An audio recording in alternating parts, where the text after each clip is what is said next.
Yo, yo, yo, yo, yo, what is going on, CoD Familia? It is your boy BN, aka Mr. Kingdom Builder, and in today's video, we are going to be giving you a breakdown, a KVK season update, if you will, on all of the current KVKs that are going to be entering in their new seasons, along with sharing with you what some of my hopes and plans are for, as these are pretty big groups, and this is something I've actually been advocating for, and I'm really happy that it has finally came around for how big the pool sizes are going to be. It's pretty interesting. So we're going to show you all of that, the kingdoms that are going to be in the pools, when the start dates are going to be, etc. As always, if you enjoy the content, make sure you give us a because it helps out a lot. So, number one, we need to define what are the groups and when will they be starting. So we have a list here, and I'll show this to you. Let me see if I can increase the font a little bit now that I think about it, so it's not too small for you guys. Okay, I think this is actually pretty good.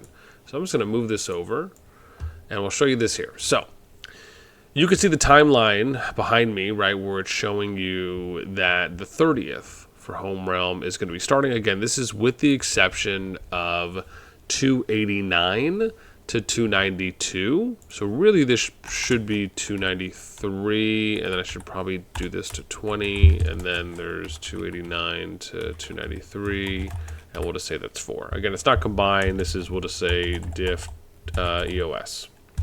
So at the moment, you have 20 kingdoms in Season 2 that are between 293 and 312 that are going to be going in on the 30th. Now, 289 to 290, 292, I need to write these things carefully, are going to be starting on the 27th of May for when they're going to be going into Home Realm. Every other kingdom that you see here will be starting on the 30th. So we have 20 kingdoms that are going from Season 2 into SB1. That's 293 to 312. We have 24 kingdoms from SB1 that are 241 to 264 that are going to be going into T1. And then you have the behemoth, the Gigantosaurus, that is these 100 T1 kingdoms that are going to be going into SB2, which is the current season, or the most recent season for KVK. And that's going to be comprised of 11 through 20, 91 through 118, and 155 through 212 that are going in right now.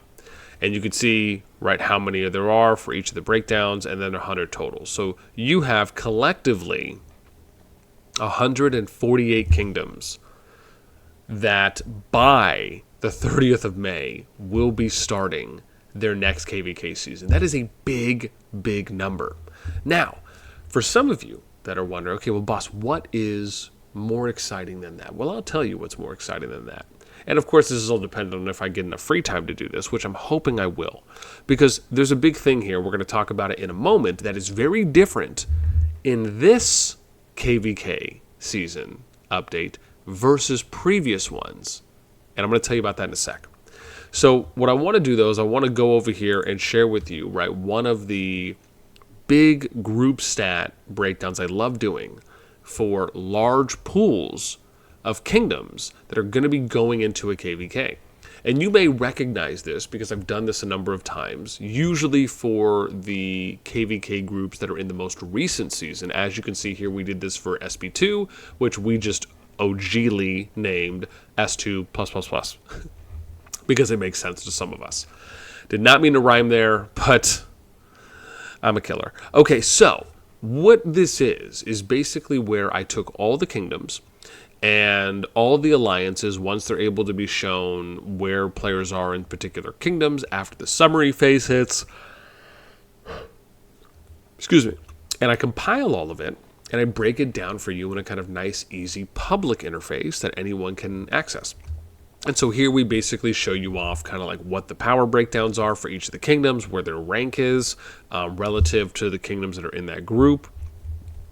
We tell you the alliance powers there are, what the pool range is, so who's the strongest kingdom versus the lowest powered kingdom, how many T5s or how many 100 mil plus people do they have. I'll probably do a little bit more than this the next time around. What's their activity status after migration has finished. So you can kind of see, like, how are the kingdoms being stacked depending if it's full, crowded, active, normal. And then we go to, oh, here it is. So KVK Alliance. So if you want to see what alliances, I'll even show you what alliances are in each group. We'll show you the top kingdoms that are, again, out of those groups. Not necessarily in the entire game, but out of those groups. And then we'll show you kind of what the power breakdown is for each alliance. We'll tell you what and then this is also corresponding with the name. So the first one here would be number 1. Second one here would be there, right? And these are public sheets that I make available for everyone. I'll even do something where I'll look at the alliances. So like I think here we did whatever it was, the top 134 that we did. We looked at the total number of players that were basically in the alliance at the time. Then we compared that with what was it at, I think 5 billion. I think this is 5B, so 5 billion more on the last one.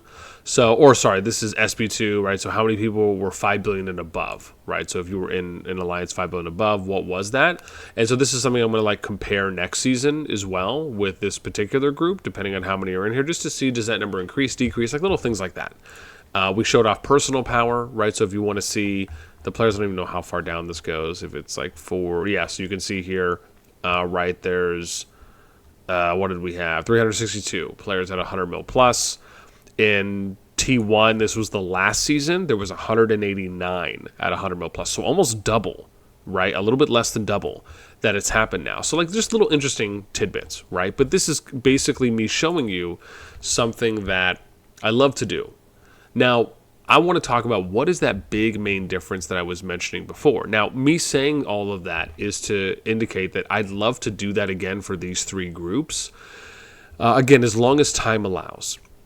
Now, the reason I think we'll probably have more time, or at least more heads-up notice in a sense, and I'm hoping maybe more time, we'll have to see how that plays out, is if you remember from previous end-of-season timelines, they would show you the matchmaking here on the end-of-season timeline, right? So if you recall, it would be preview, migration, summary, matchmaking, region select. I got good sleep too. And then new kingdom start, right? Or new season start date. And that's how it would go. But now you have migration, summary, and then it goes into home realm. So what does this mean? It means that once you get into home realm, at a later date, matchmaking will take hold. So you'll see who you'll get paired with. And then it's probably just going to go matchmaking, new season start. Well, it may go region select, or it'll just tell you what region you'll be going to. And then it'll go new season start. But what this means is that not only do we have a little bit more time before we find out what matchmaking is going to be for the next season, depending on how long. I don't think it's going to be too long, right? I would average maybe a week, give or take, until we find that out. But hopefully it may allow me enough time where I can go into each of these groups. And I may even be able to start doing it now after summary hits, where I can start compiling the data and then going in. So in some regards, it does actually give me a little bit more time to make that happen. Again, that's my hope.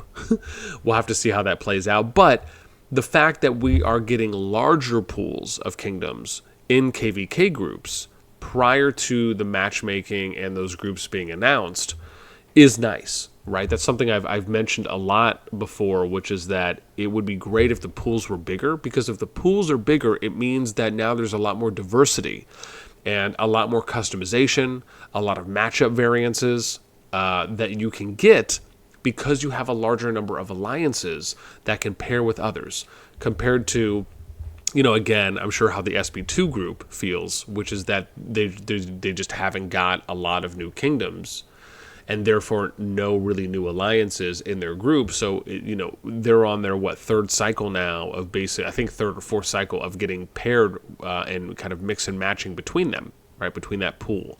So it's, you know, again, hopefully they'll get some new influx and or, you know, maybe once same season migration opens up, right, mid-June, then we'll get a little bit more juice, if you will, or blood flowing in, and I'm sure that'd be nice.